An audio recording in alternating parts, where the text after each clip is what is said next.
दूसरा अध्याय, आत्मतत्व, आत्मा।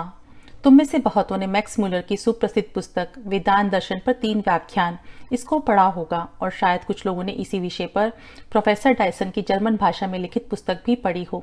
ऐसा लगता है कि पाश्चात्य देशों में भारतीय धार्मिक चिंतन के बारे में जो कुछ लिखा या पढ़ाया जा रहा है उसमें भारतीय दर्शन की अद्वैतवाद नामक शाखा प्रमुख स्थान रखती है। यह भारतीय धर्म का अद्वैतवाद वाला पक्ष है और कभी कभी ऐसा भी सोचा जाता है कि वेदों की सारी शिक्षाएं इस दर्शन में सन्निहित हैं। खैर, भारतीय चिंतन धारा के बहुत सारे पक्ष हैं और यह अद्वैतवाद तो अन्य वादों की तुलना में सबसे कम लोगों द्वारा माना जाता है। अत्यंत प्राचीन काल से ही भारत में अनेकानेक चिंतन धाराओं की परंपरा रही है और चूंकि शाखा विशेष के अनुयायियों द्वारा अंगीकार किए जाने वाले मतों को निर्धारित करने वाला कोई सुसंगठित या स्वीकृत धर्म संघ अथवा कतिपय व्यक्तियों के समूह वहां कभी नहीं रहे, इसलिए लोगों को सदा से ही अपने मन के अनुरूप धर्म चुनने, अपने दर्शन को चलाने तथा अपने संप्रदायों को स्थापित करने की स्वतंत्रता रही। फलस्वरूप हम पाते हैं कि चिरकाल से ही भारत में मतांतरों की बहुतायत रही है। आज भी हम कह नहीं सकते कि कितने सौ धर्म वहां फल रहे हैं और कितने नए धर्म हर साल उत्पन्न होते हैं। ऐसा लगता है कि उस राष्ट्र की धार्मिक उर्वरता असीम है।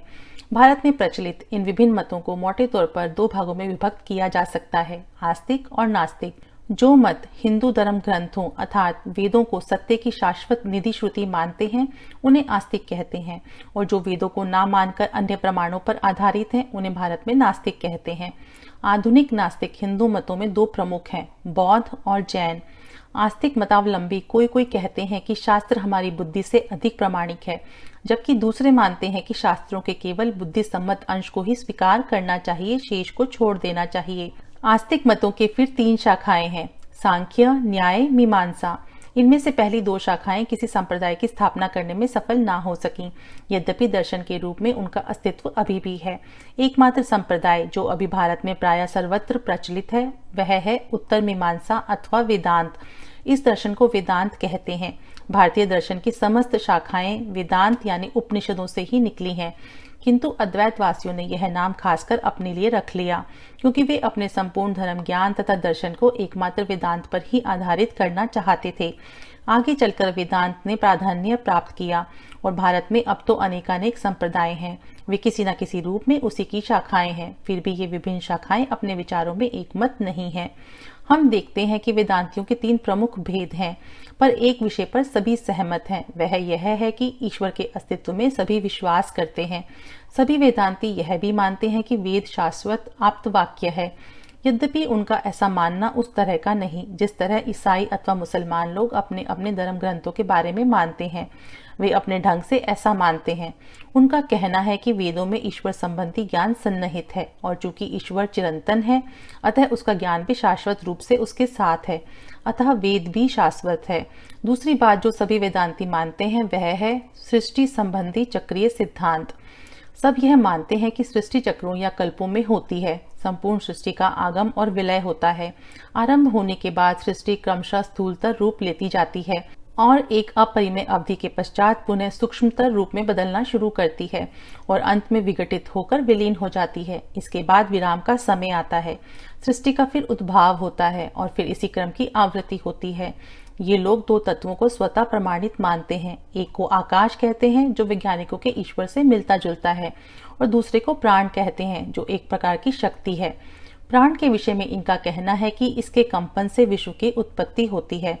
जब सृष्टि चक्र का विराम होता है तो व्यक्त प्रकृति क्रमशः सूक्ष्मतर होते होते आकाश तत्व के रूप में विघटित हो जाती है, जिसे हम ना देख सकते हैं ना अनुभव कर सकते हैं, किंतु इसी से पुनः समस्त वस्तुएं उत्पन्न होती हैं।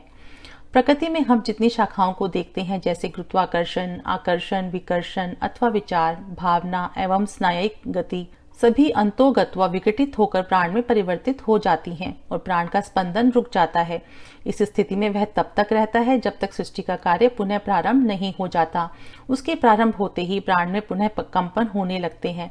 इस कंपन का प्रभाव आकाश पर पड़ता है और तब सभी रूप और आकार एक निश्चित क्रम में बाहर प्रक्षिप्त होते हैं। सबसे पहले जिस दर्शन की चर्चा मैं तुमसे कहूंगा वह द्वैतवाद के नाम से प्रसिद्ध है। द्वैतवादी यह मानते हैं कि विश्व का सृष्टा और शासक ईश्वर शाश्वत रूप से प्रकृति एवं जीवात्मा से पृथक है। ईश्वर नित्य है, प्रकृति नित्य है तथा सभी आत्माएं भी नित्य हैं। प्रकृति तथा आत्माओं की अभिव्यक्ति होती है एवं उनमें परिवर्तन होते हैं, परंतु ईश्वर ज्यों का त्यों रहता है।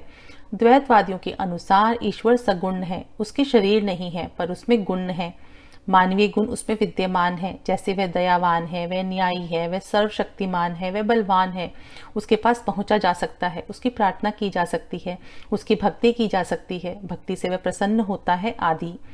संक्षेप में वह मानवीय ईश्वर है। अंतर इतना है कि वह मनुष्य से अनंत गुना बड़ा है तथा मनुष्य में जो दोष है वह उनसे परे है। वह अनंत शुभ गुणों का भंडार है। ईश्वर की यही परिभाषा लोगों ने दी है।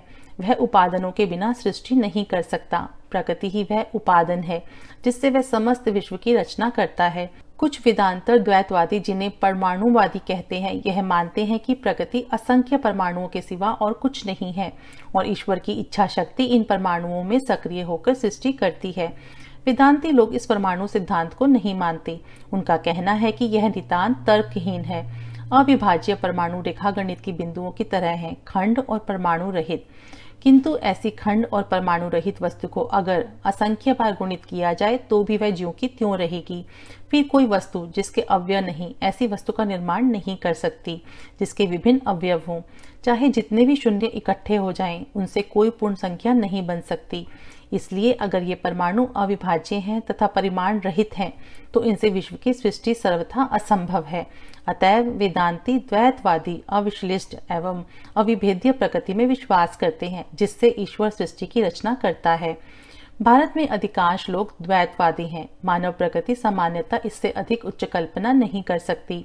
हम देखते हैं कि संसार में धर्म में विश्वास रखने वालों में 90% लोग द्वैतवादी हैं। यूरोप तथा एशिया के सभी धर्म द्वैतवादी हैं।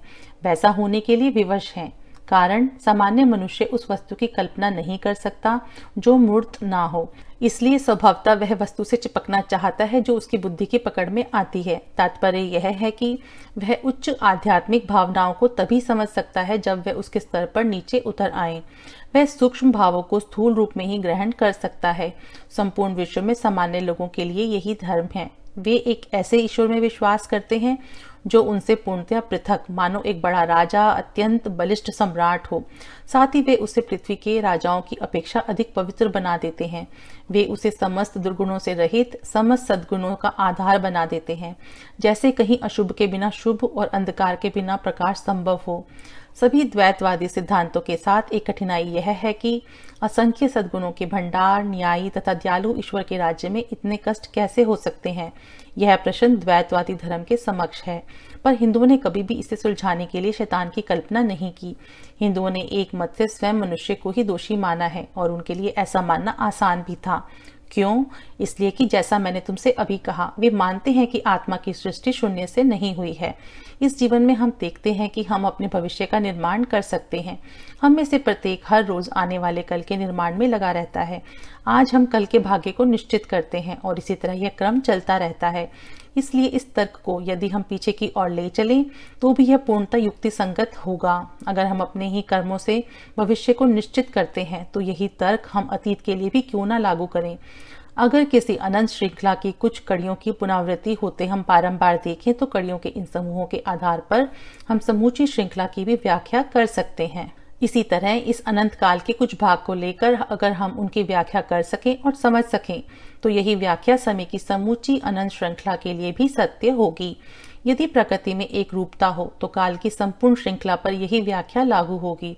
अगर यह सत्य है कि इस छोटी सी अवधि में हम अपने भविष्य का निर्माण करते हैं और अगर यह सत्य है कि हर कार्य के लिए कारण अपेक्षित है, तो यह भी सत्य है कि हमारा वर्तमान हमारे संपूर्ण अतीत के लिए मनुष्य ही उत्तरदायी है और कोई नहीं। यहाँ जो कुछ भी अशुभ दिखता है उसके कारण तो हम ही हैं। हम लोग ही सारे पापों की जड़ हैं। और जिस तरह हम यह देखते हैं कि पापों का परिणाम दुखद होता है, उसी तरह यह भी अनुमान किया जा सकता है कि आज जितने कष्ट देखने को मिलते हैं उन सबके मूल में वे पाप हैं जिन्हें मनुष्य ने अतीत में किया है। इसलिए इस सिद्धांत के अनुसार मनुष्य ही उत्तरदायी है। ईश्वर पर दोष नहीं लगाया जा सकता। वह जो चिरंतर परम दयालु पिता है, कैसे दोषी माना जा सकता है। हम जो बोते हैं वही काटते हैं। द्वैतवादियों का एक और विचित्र सिद्धांत यह है कि सभी आत्माएं कभी न कभी मोक्ष को प्राप्त कर ही लेंगी, कोई भी छूटेगी नहीं। नाना प्रकार के उत्थान पतन तथा सुख दुख के भोग के उपरांत अंत में ये सभी आत्माएं मुक्त हो जाएंगी। आखिर मुक्त किससे होंगी? सभी हिंदू संप्रदायों का मत है कि इस संसार से मुक्त हो जाना है, ना तो यह संसार जिसे हम देखने और अनुभव करते हैं, और ना वह जो काल्पनिक, अच्छा और वास्तविक हो सकता है, क्योंकि दोनों ही शुभ और अशुभ से भरे पड़े हैं। द्वैतवादियों के अनुसार इस संसार से परे एक ऐसा स्थान है जहाँ केवल सुख और केवल शुभ ही है। जब हम उस स्थान पर पहुंच जाते हैं तो जन्म मरण के पाश से मुक्त हो जाते हैं। कहना ना होगा कि यह कल्पना उन्हें कितनी प्रिय है। वहां ना तो कोई व्याधि होगी, ना मृत्यु। वहां शाश्वत सुख होगा और सदा ईश्वर के समक्ष रहते हुए परमानंद का अनुभव करते रहेंगे। उनका विश्वास है कि सभी प्राणी, कीट से लेकर देवदूत और देवता तक, कभी न कभी इस लोक में पहुंचेंगे ही, जहां दुख का लेश मात्र भी नहीं होगा।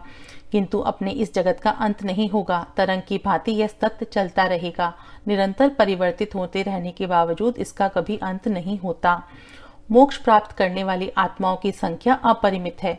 उनमें से कुछ तो पौधों में है, कुछ पशुओं में, कुछ मनुष्यों में तथा कुछ देवताओं में है।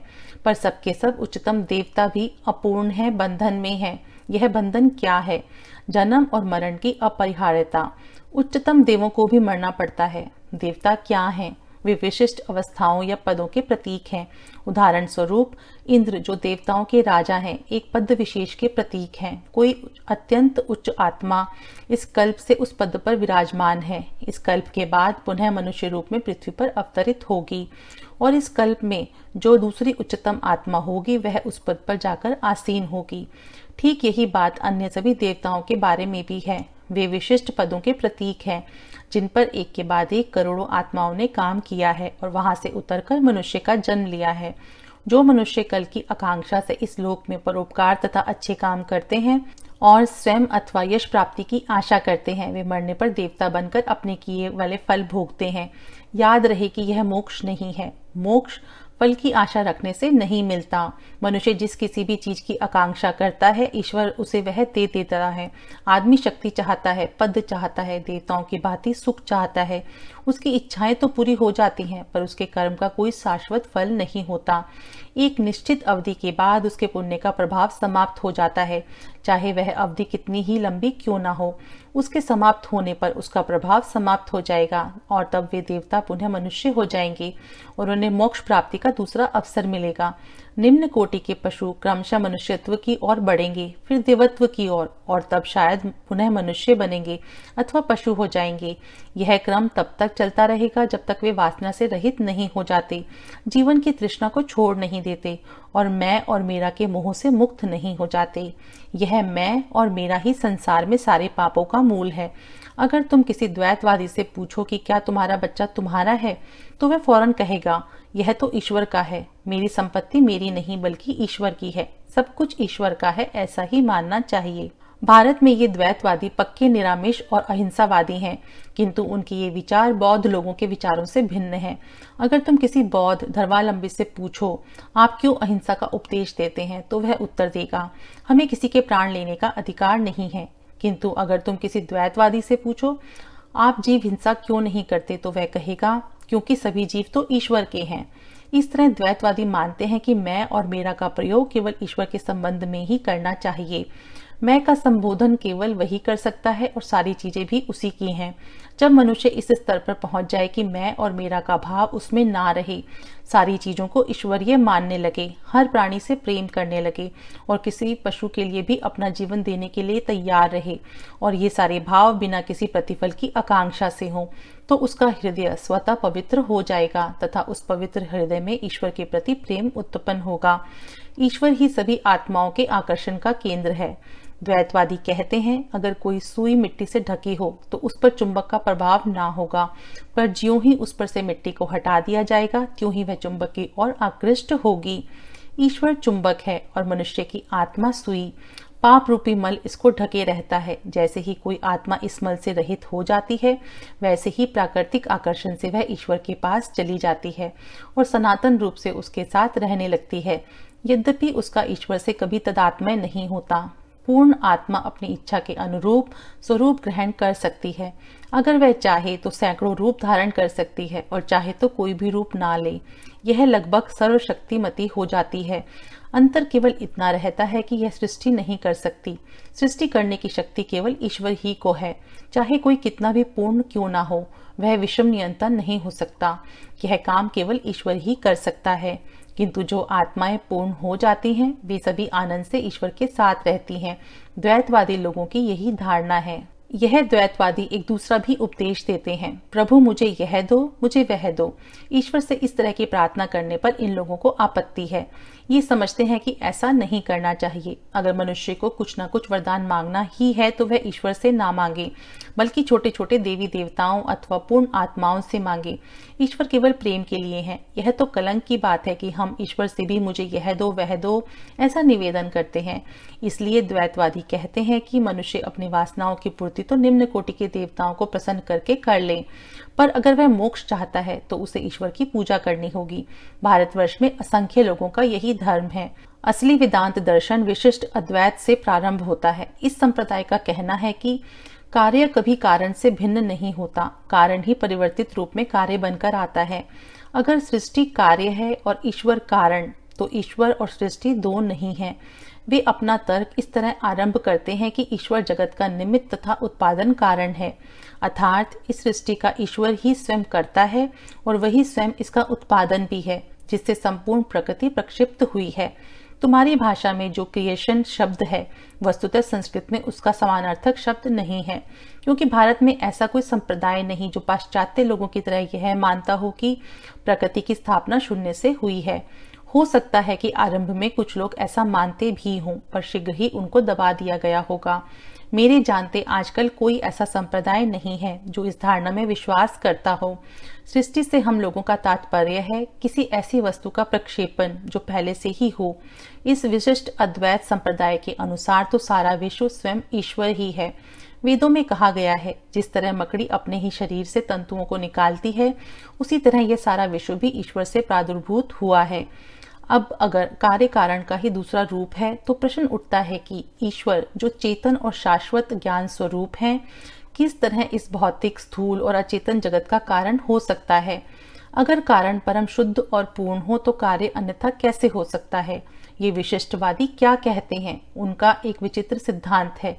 उनका कहना है कि ईश्वर, प्रकृति एवं आत्मा एक हैं। ईश्वर मानो जीव है और प्रकृति तथा आत्मा उसके शरीर है।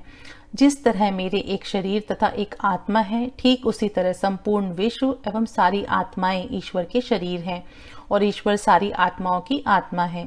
इस तरह शरीर विश्व का उपादान कारण है। शरीर परिवर्तित हो सकता है, तरुण या वृद्ध, सबल या दुर्बल हो सकता है, किंतु इससे आत्मा पर कोई प्रभाव नहीं पड़ता। एक ही शाश्वत सत्ता शरीर के माध्यम से सदा अभिव्यक्त होती है। शरीर आता जाता रह सकता है, पर आत्मा कभी परिवर्तित नहीं होती। ठीक इसी तरह समस्त जगत ईश्वर का शरीर है और इस सृष्टि से ही वह ईश्वर है, किंतु जगत में जो परिवर्तन होते हैं उनसे ईश्वर प्रभावित नहीं होता। जगत रूपी उपादान से वह सृष्टि करता है और हर कल्प के अंत में उसका शरीर सूक्ष्म होता है, वह संकुचित होता है। फिर परवर्ती कल्प के प्रारंभ में वह विस्तृत होने लगता है और उससे विभिन्न जगत निकलते हैं। फिर द्वैतवादी एवं विशिष्ट अद्वैतवादी दोनों यह मानते हैं कि आत्मा स्वभावतः पवित्र है, किंतु अपने कर्मों से यह अपने को अपवित्र बना लेती है। विशिष्ट अद्वैतवादी इसको द्वैतवादियों की अपेक्षा अधिक सुंदर ढंग से कहते हैं।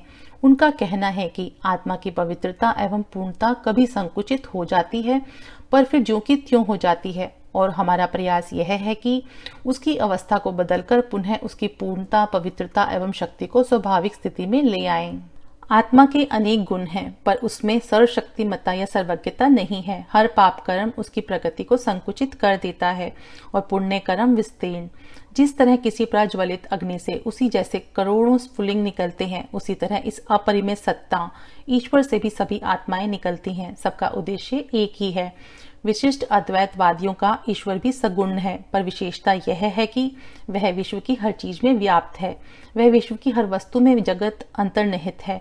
जब शास्त्र कहते हैं कि ईश्वर सब कुछ है, तो उनका तात्पर्य यही रहता है कि ईश्वर सब में व्याप्त है। उदाहरणतः ईश्वर दीवाल नहीं हो जाता, बल्कि वह दीवाल में व्याप्त है। विश्व में कोई ऐसा कण नहीं, ऐसा अणु नहीं जिसमें वह ना हो। आत्माएं सीमित हैं, वे सर्वव्यापी नहीं हैं। जब उनकी शक्तियों का विस्तार होता है तो वे पूर्ण हो जाती हैं और जरा मरण के चक्र से मुक्ति पा जाती हैं और सदा के लिए ईश्वर में ही वास करती हैं। अब हम अद्वैतवाद पर आते हैं। मेरे विचार में अब तक विश्व के किसी भी देश में दर्शन एवं धर्म के क्षेत्र में जो प्रगति हुई है, उसका चरमतम विकास एवं सुंदरतम पुष्प अद्वैतवाद में है। यह मानव विचार अपनी अभिव्यक्ति की प्रकाष्ठा प्राप्त कर लेता है और अभेद्य प्रतीत होने वाले रहस्य से भी पार चला जाता है। यह है अद्वैत वेदांतवाद। अपनी दूरता और अतिशय उत्कृष्टता के कारण यह जन समुदाय का धर्म नहीं बन पाया। आगे चलकर हम देखेंगे कि संसार महत्तम चिंतनशील व्यक्तियों को भी इसको समझाने में कठिनाई होती रही है। हमने अपने को इतना दुर्बल बना लिया है, इतना नीचे गिरा लिया है। हम बातें चाहे जितनी बड़ी बड़ी करें, पर सत्य तो यह है कि स्वभावतः हम किसी दूसरे का सहारा चाहते हैं। हमारी दशा उन कमजोर पौधों की है जो किसी के सहारे के बिना नहीं रह सकते। कितनी बार लोगों ने मुझसे एक आरामदायक धर्म की मांग की। बस कुछ ही लोग हैं जो सत्य की जिज्ञासा करते हैं। उससे भी बहुत कम लोग ऐसे मिलेंगे जो सत्य को जानने का साहस करते हैं, और उससे भी कम ऐसे जो सत्य को जानकर हर प्रकार से उसके कार्य रूप में परिणत करते हैं। यह उनका दोष नहीं, बल्कि उनके मस्तिष्क का दोष है। हर नया विचार, खासकर उच्च कोटि का, लोगों को अस्त व्यस्त कर देता है, उनके मस्तिष्क में नया मार्ग बनाने लगता है और उनके संतुलन को नष्ट कर देता है। साधारणतः लोग अपने इर्द गिर्द के वातावरण में रमे रहते हैं और इससे ऊपर उठने के लिए प्राचीन अंधविश्वासों, वंशानुगत अंधविश्वासों, वर्ग, नगर, देश के अंधविश्वासों तथा इन सब की पृष्ठभूमि में स्थित मानव प्रकृति में सन्निहित अंधविश्वासों की विशाल राशि पर विजय प्राप्त करनी होती है। फिर भी कुछ तो ऐसे वीर लोग संसार में हैं ही जो सत्य को जानने का साहस करते हैं, जो उसे धारण करने तथा अंत तक उसका पालन करने का साहस करते हैं। तो अद्वैतवादी लोगों का क्या कहना है? उनका कहना है कि अगर कोई ईश्वर है तो वह ईश्वर सृष्टि का निमित्त तथा उपादान दोनों है। इस तरह केवल वह सृष्टा नहीं अपितु सृष्टि भी है, वह स्वयं विश्व है। पर यह कैसे संभव है? शुद्ध चेतन स्वरूप ईश्वर विश्व कैसे बन सकता है? यह इस तरह संभव है जिसे अज्ञानी लोग विश्व कहते हैं। वस्तुतः उसका अस्तित्व है ही नहीं। तब तुम और मैं और ये सारी चीजें जिन्हें हम देखते हैं क्या हैं? ये तो मात्र आत्म सम्मोहन है। सत्ता तो केवल एक है और वह अनादि, अनंत और शाश्वत शिव स्वरूप है। उस सत्ता के अंतर्गत ही हम ये सारे सपने देखते हैं। एक आत्मा है जो इन सारी चीजों से परे है, जो अपरिमेय है, जो ज्ञात से ज्ञेय से परे है। हम उसी में तथा उसी के माध्यम से विश्व को देखते हैं। एकमात्र सत्य वही है। वही सत्ता यह मेज है, दर्शक है, दीवार है, सब कुछ है, पर वह नाम और रूप में नहीं है। मेज में से नाम और रूप को हटा दो, जो बचेगा वही वह सत्ता है। वेदांती लोग उस सत्ता में लिंग भेद नहीं करते। लिंग तो मानव मस्तिष्क से उत्पन्न एक भ्रम है, आत्मा का कोई लिंग नहीं। जो लोग भ्रम में हैं, जो पशु के सदृश हो गए हैं, वे पुरुष या स्त्री को देखते हैं, किंतु जो जीता जागता देवता है वह नर नारी में अंतर नहीं जानता। जो सारी चीजों से ऊपर उठ चुका है, उसके लिए लिंग संबंधी झमेला क्या? हर व्यक्ति, हर वस्तु शुद्ध आत्मा है जो पवित्र है, लिंगहीन है तथा शाश्वत शिव है। नाम, रूप और शरीर जो भौतिक है सारी विभिन्नताओं के मूल हैं। अगर तुम नाम और रूप के अंतर को हटा दो तो सारा विश्व एक है। दो की सत्ता नहीं है, बल्कि सर्वत्र एक ही है। सर्वत्र एक है। तुम और मैं एक हैं। ना तो प्रकृति है, ना ईश्वर, ना विश्व। बस एक ही अपरिमेय सत्ता है जिससे नाम और रूप के आधार पर ये तीनों बने हैं। ज्ञाता स्वयं को कैसे जान सकता है? वह जान नहीं सकता। तुम अपने आप को कैसे देखते हो? तुम अपने को प्रतिबिंबित भर कर सकते हो। इस तरह का ये सारा विश्व एक शाश्वत सत्ता, आत्मा की प्रतिछाया मात्र है। और चूंकि प्रतिछाया अच्छे या बुरे प्रक्षेपक पर पड़ती है, इसलिए तदन अनुरूप अच्छे या बुरे बिंब बनते हैं। अगर कोई व्यक्ति हत्यारा है तो उसमें प्रतिक्षेपक बुरा है, ना कि आत्मा। दूसरी ओर अगर कोई साधु है तो उसमें प्रतिक्षेपक शुद्ध है। आत्मा तो स्वरूपतः शुद्ध है। एक वही सत्ता है जो कीट से लेकर पूर्णतः विकसित प्राणी तक में प्रतिबिंबित है। इस तरह यह संपूर्ण विश्व एक है, भौतिक, मानसिक, नैतिक, आध्यात्मिक। हर दृष्टि से इस एक सत्ता को ही हम विभिन्न रूपों में देखते हैं। अपने मन से अनेक बिंब इस पर अध्यस्त करते हैं। जिस प्राणी ने अपने को मनुष्यत्व तक ही सीमित रख लिया है, उसे ऐसा लगता है कि यह संसार मनुष्यों का है, किंतु जो चेतना के उच्चतर स्तर पर है उसे यह संसार स्वर्ग सा दिखता है। वस्तुतः एक ही सत्ता या आत्मा अखिल ब्रह्मांड में व्याप्त है। इसका ना तो आना होता है न जाना, ना यह पैदा होती है न मरती है और ना पुनः अवतरित होती है। आखिर यह मर भी कैसे सकती है? यह जाए तो कहाँ जाए? संसार और स्वर्ग आदि सारे स्थानों की व्यर्थ कल्पना तो हमने कर रखी है। ना तो वे कभी रहे हैं, ना अभी हैं और ना भविष्य में कभी होंगे। मैं सर्वव्यापी हूँ, शाश्वत हूँ। तो फिर मैं कहाँ जा सकता हूँ? मैं कहाँ नहीं हूँ? जाऊँ कहाँ? मैं तो प्रकृति रूपी पुस्तक को पढ़ रहा हूँ, पृष्ठ पर पृष्ठ उलटता जा रहा हूँ और जीवन का एक एक स्वप्न समाप्त होता जा रहा है। एक पन्ना पढ़ता हूँ तो एक स्वप्न समाप्त होता है और इसी तरह यह क्रम जारी है। जब सारी पुस्तक पढ़ डालूंगा तो उसे लेकर एक किनारे रख दूंगा। यही मेरे खेल का अंत होगा। आखिर वेदांतियों के इन सारे कथनों का तात्पर्य क्या है? आत्मा का श्रेष्ठतम। संसार में जो देवता कभी पूजे जाते थे या पूजे जाएंगे, उन्हें निकाल बाहर कर वेदांतियों ने उनके स्थान पर मनुष्य की आत्मा को आसीन किया। वह आत्मा जो चंद्र, सूर्य और स्वर्ग की तो बात ही क्या, अखिल ब्रह्मांड से भी श्रेष्ठ है।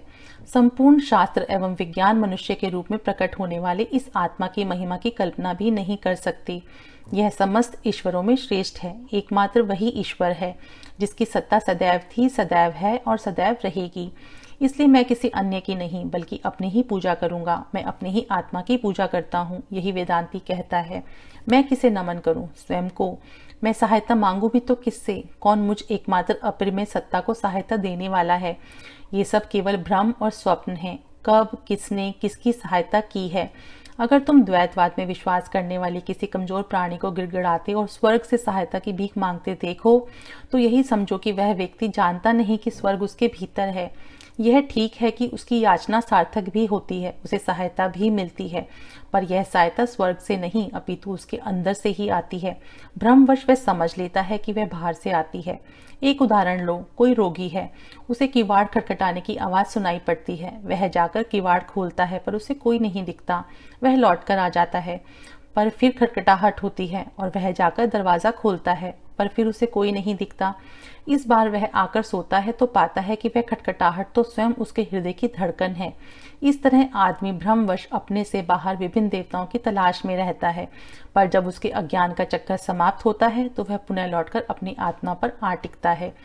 जिस ईश्वर की खोज में वह दर दर भटकता रहा, वन प्रांतर तथा मंदिर मस्जिद को छानता रहा, जिसे वह स्वर्ग में बैठकर संसार पर शासन करने वाला मानता रहा, वह कोई अन्य नहीं बल्कि उसकी अपनी ही आत्मा है। वह मैं है और मैं वह। मैं जो आत्मा हूँ, मैं ही ब्रह्म हूँ। मेरे इस तुच्छ में मैं का कभी अस्तित्व नहीं रहा। तथापि किस प्रकार वह पूर्ण ब्रह्म भ्रमित हुआ है? वह भ्रमित नहीं हुआ। किस प्रकार पूर्ण ब्रह्म स्वप्न देख सकता है? उसने कभी स्वप्न नहीं देखा।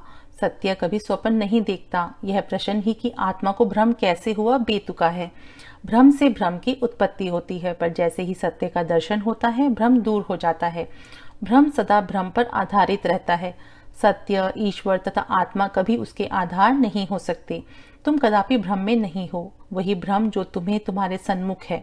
एक बादल है, दूसरा आता है तो पहले को हटा देता है। जैसे अनंत नीले आकाश में रंगारंग बादल आते हैं, क्षण भर ठहरते हैं और अंतर्निहित हो जाते हैं, पर आकाश ज्यों का त्यों शाश्वत नील रूप में विद्यमान रहता है। वैसे ही तुम भी शाश्वत पूर्णता तथा शुद्धता के साथ विद्यमान हो। यद्यपि भ्रम के बादल आते जाते रहते हैं, तुम ही वास्तविक विश्व देवता हो, बल्कि दो की भावना ही यथार्थ है। एक ही तो सत्ता है। तुम और मैं कहना ही गलत है। केवल मैं कहो। मैं ही तो करोड़ों मुंह से खा रहा है, फिर मैं भूखा कैसे रह सकता हूँ? मैं ही तो करोड़ों से काम करा रहा हूँ, फिर मैं निष्क्रिय कैसे हो सकता हूँ? मैं ही समस्त विश्व का जीवन जी रहा हूँ, मेरे लिए मृत्यु कहाँ है? मैं जीवन और मृत्यु के परे हूँ, मुक्ति की खोज कहाँ करूँ? मैं तो स्वभाव से ही मुक्त हूँ। मुझे इस विश्व के ईश्वर को बांध कौन सकता है? संसार के धर्म ग्रंथ मानो छोटे छोटे नक्शे हैं जो मेरी महिमा को, मुझ अनंत विस्तारी सत्ता को चित्रित करने का प्रयास करते हैं। ये पुस्तकें मेरे लिए क्या हैं? इस प्रकार अद्वैतवादी कहते हैं। सत्य को जान लो और क्षणभर में तुम मुक्त हो जाओ, सारा अज्ञान भाग जाएगा। जब एक बार मनुष्य विश्व की अनंत सत्ता से अपने को एकीभूत कर लेता है, तब विश्व की सारी पृथकता विनष्ट हो जाती है। जब सारे देवता और देवदूत, नर नारी, पशु और पौधे उस एकत्व में विलीन हो जाते हैं, तब कोई भय नहीं रह जाता। क्या मैं अपने आप को चोट पहुंचा सकता हूँ, अपने को मार सकता हूँ? क्या मैं अपने को आघात पहुंचा सकता हूँ? डरना किससे? अपने आप से डर कैसा? जब ऐसा भाव आ जाएगा तब समस्त दुखों का अंत हो जाएगा।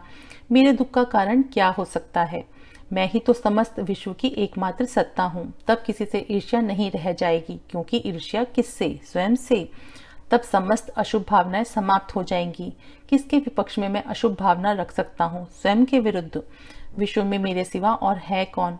और वेदांती कहता है कि ज्ञान प्राप्ति का ही एकमात्र मार्ग है। विभेद के भाव को विनष्ट कर डालो। यह अंधविश्वास विविधता का अस्तित्व है, इसे समाप्त कर डालो। जो अनेकता में एकता का दर्शन करता है, जो इस अचेतन जड़ पिंड में एक ही चेतना का अनुभव करता है एवं जो छायाओं के जगत में सत्य को ग्रहण कर पाता है, केवल उसी मनुष्य को शाश्वत शांति मिल सकती है, और किसी को नहीं, और किसी को भी नहीं।